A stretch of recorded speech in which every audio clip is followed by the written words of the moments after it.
स्नेहदा स्पन्दन स्नेहदा स्पन्दन।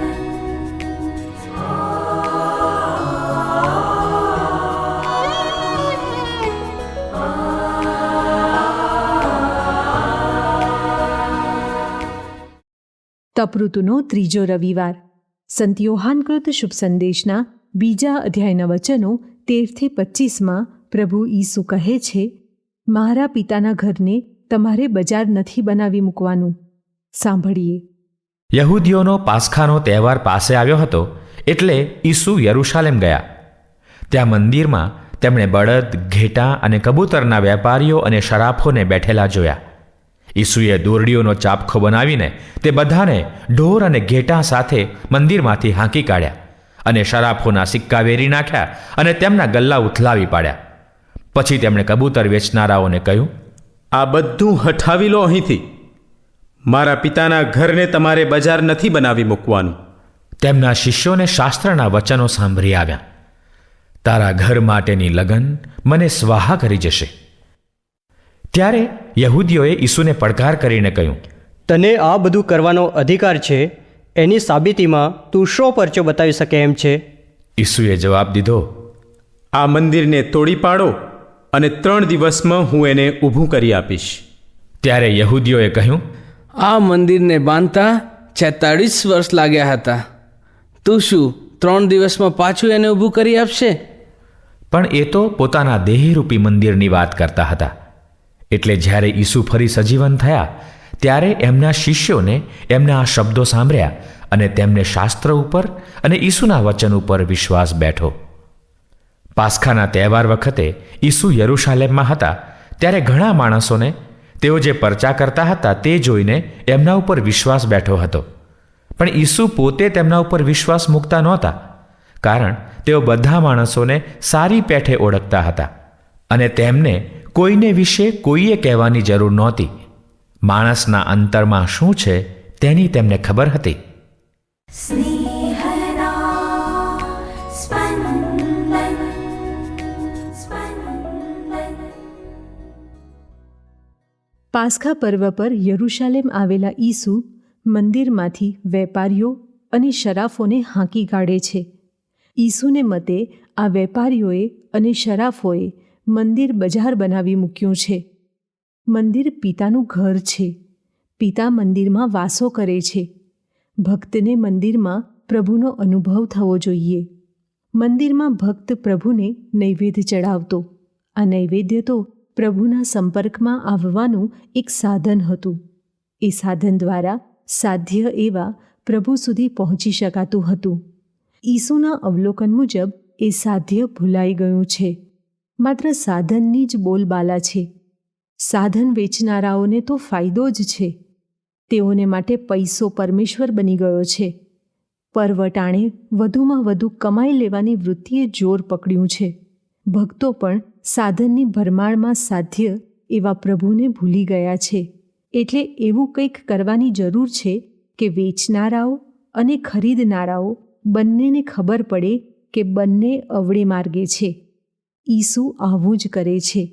ઈસુ ઉચ્ચારે છે કે આ વેચનારાઓ અને આ ખરીદનારાઓએ પિતાના ઘરને બજાર બનાવી મૂક્યું છે. ઈસુનું કવન અને કથન શ્રોતાગણને કડવું લાગે છે. એટલે તેઓ ઈસુના અધિકાર બાબતે ઈસુને પડકારે છે. ઈસુનો અધિકાર પુત્રનો છે. પુત્ર પિતાના ઘરની દેખરેખ રાખવા જવાબદાર છે. પુત્ર હોવાની સાબિતી છે 3 દિવસ પછી મૃત્યુમાંથી પુનરુત્થાન. જો કે ઈસુને પડકારનારાઓને ઈસુનો જવાબ સમજાતો નથી. આપણું શરીર, આપણું મન, આપણો આત્મા પ્રભુનું વાસસ્થાન છે. આપણે એ શરીરમાં, મનમાં, આત્મામાં આપણને તત્કાળ આનંદ આપે એવા વેપાર કરીએ છીએ. ઈસુ આપણને પડકારે છે. ઈસુના શબ્દો આપણને કડવા લાગે છે, પણ શાણપણ તો એમાં છે કે આપણે ઈસુના આ કડવા શબ્દો સ્વીકારી લઈ વેપાર કરવાનું બંધ કરીએ. ખૂબ મોડું થાય એ પહેલાં પાપ તરફ વળેલા આપણા પગને વાળી લઈએ.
અહીં જીવું છું ભૂખ દુઃખના મોત પછાડા ખાઈ.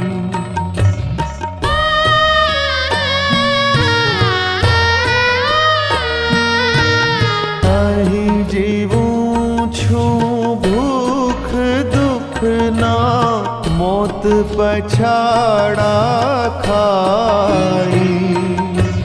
પિતા ઘરે તો કિંકર નાએ અન્ન થાળ રહે છલકાઈ.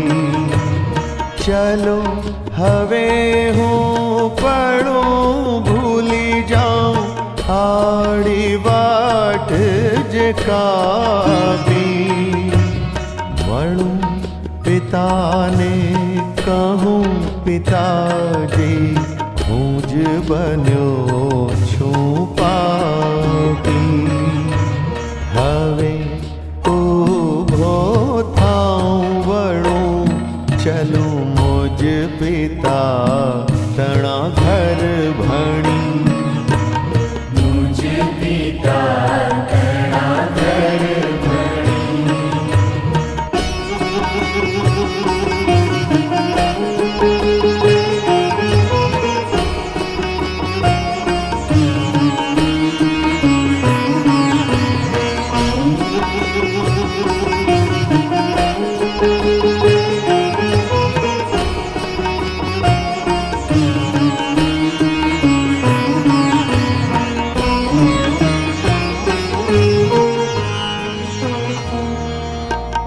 ચલો હવે હું પડું ભૂલી જાઉં આડી વાટ જે કાપી.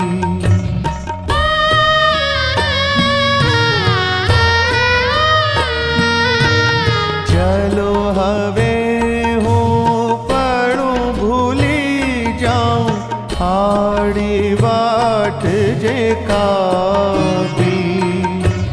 મળું પિતાને કહું પિતાજી હું જ બન્યો છું પાપી.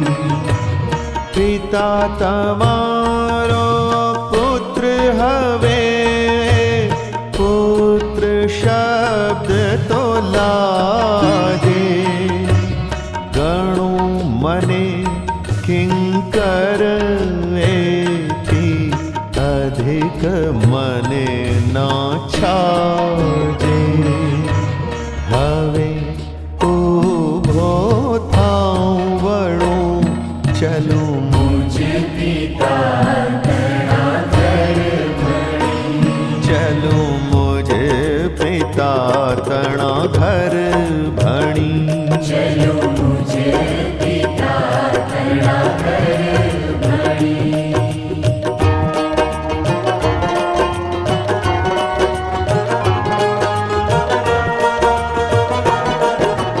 જાઓ લાવો જલ્દી એના નવલ વેશ લંકારો. સોનાની વીંટી પહેરાવી પુત્ર મારો શણગારો. કહ્યું પિતાએ લીધું માની મેં પુત્ર સદાનો ગયો. ખોયેલું મેં ફરી મેળવ્યું અવપુત્ર સજીવન થયો. અને ઘડીમાં ગીત નૃત્યની શરૂ થઈ ગઈ મિજબાની. સ્નેહ હર્ષની પળમાં ખળખળ ખળકી રહી સરવાણી. હવે કદી ના તજું પિતાને તજું કદી ના ઘરને. હવે કદી ના દુભવું હું તો જનક તણાવ અંતરને. હવે કદી ના દુભવું હું તો જનક તણાવ અંતરને. હવે કદી ના દુભવું હું તો જનક તણાવ અંતરને.